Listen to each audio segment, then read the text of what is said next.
So the problem that we have with the secular contemporary models is that very often in the name of separating religion from state, there is no morality in politics. This is not acceptable for us.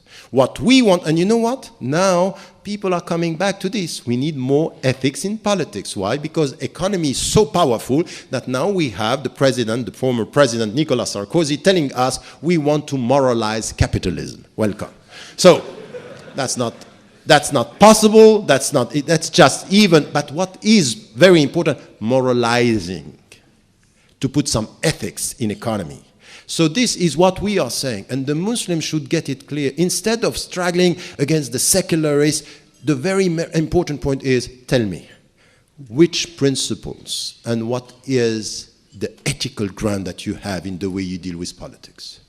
Because as Muslims dealing with politics, the starting point is the principles we are talking about: transparency, no corruption, justice for all. This is what we want with politics. And the problem is that if I talk like this, anyone who is not a Muslim here can understand what I mean by this.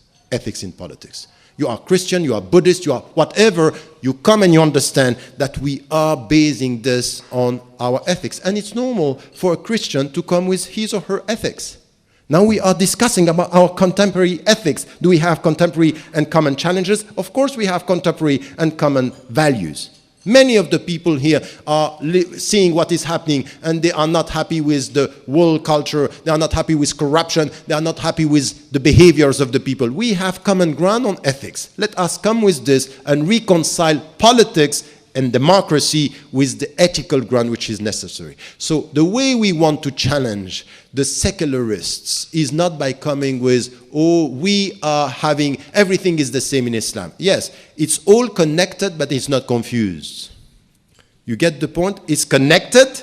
Our ethical ground, our religious principles are connected, but it's not confused. We don't deal with al-ibadat the way we deal with al-mu'amalat. We have two methodologies. And this is the starting point of the Islamic tradition. You get my point here? It's very critical, this discussion, because this is where, when we come with Islam and democracy, we can say, well, yes, we have principles. Yes, we have 6 principles that we are acknowledging as Muslims, and then we can deal with the democratic principles. Now, as a matter of principle, what we are saying, we don't want to separate and to divorce state from ethics. And what is coming from our religion are ethical principles. And we want also to be clear that in any way we should accept to replace the religious reference imposed onto the state by economic powers imposed onto the state. Because what is happening in our democracies now in the West, we removed religion and we put economy. And economy is deciding over the state. So we can do whatever, as I was saying, you elect, but decisions are taken elsewhere. As Bill Clinton was saying when he was the president of the United States of America, he was saying only 1% of the people are running this country. And he was referring to all the lobbies and the multinationals and the people who have the money. So you can be an American and you can vote, but at the end, your vote is nothing if you don't have money. So today you can have a very great democracy in the United States of America, but when you are a black citizen, you are 5 times more likely to be killed and to go to death penalty than a white man. What is this kind of democracy when based on your color and based on your money, you can be found guilty more easily than someone who has money and is white? That's not the democratic principles, and there is no ethics in this perception of democracy.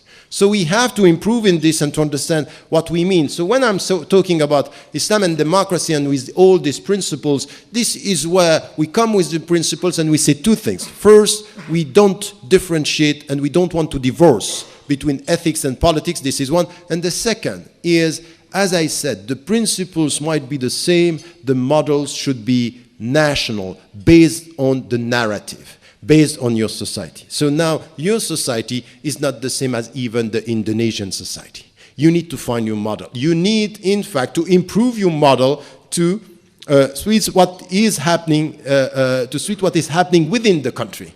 By dealing with this diversity, by improving these democratic processes, by being very consistent with the principles at the beginning and the implementation of these principles in this country. So this is where any society should be critical and not only to be obsessed with other models, but to find a way to improve its own model from within. So the democratic Malaysian model is in a process, always in a process, and has to be criticized from within in order to be more efficient, ethically speaking, and politically speaking.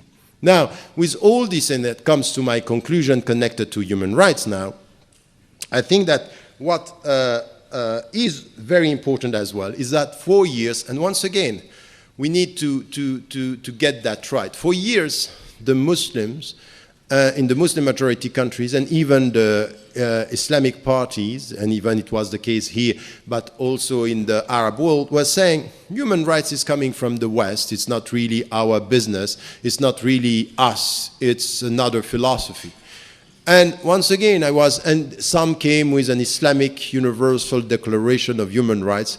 I was at the beginning quite critical with this by saying, what do you want to say? Let us come once again, not to the way it's phrased, but also to the substance, and come to, what is said in the Quran, وَلَقَدْ قَرَّمْنَا بَنِي آدَمَ, we gave dignity to human beings, to the children of Adam, meaning humanity as a whole. And what we are protecting here, and the way we have to assess this. And you will see, when it comes to human rights, that once again, if you come to the principles, of course, there are principles on which we agree, and I don't have myself any problem with the Declaration of Human Rights. The only problem that I have with the Declaration of Human Rights, it's not about the substance itself. And some are saying, yes, but in the Universal Declaration of Human Rights, you have something which has to do with, you can change your religion, and in Islam you can't.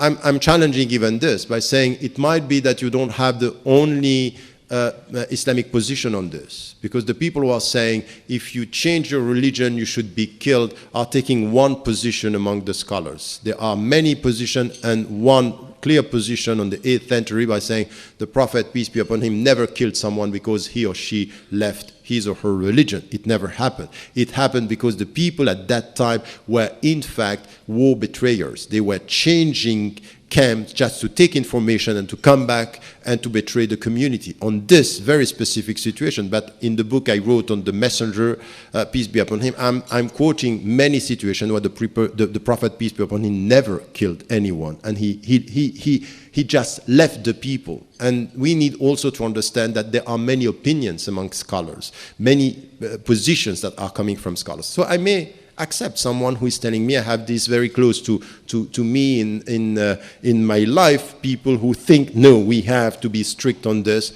And I'm challenging this, and in the discussion, even the Mufti of Egypt once had to come and to explain, even against his own people in Egypt, that the position he had and still has on this was, we are not going to kill the people who are changing the religion, but we have to respect, as long as also, not as long as, it's not good to put a condition here, it's what we hope from them is really to be respectful towards the people that they are leaving. And I'm always saying this to anyone who is converting to Islam. When you come to Islam, whatever is your take on who you left, you respect the people and their belief. This is dignified attitude. When you decide for yourself, respect who decided elsewhere and otherwise. So I think here that this is something which is very important in our understanding of human rights. It's something that we have to deal with. The main concern I have with human rights is not very much about the substance from an Islamic viewpoint.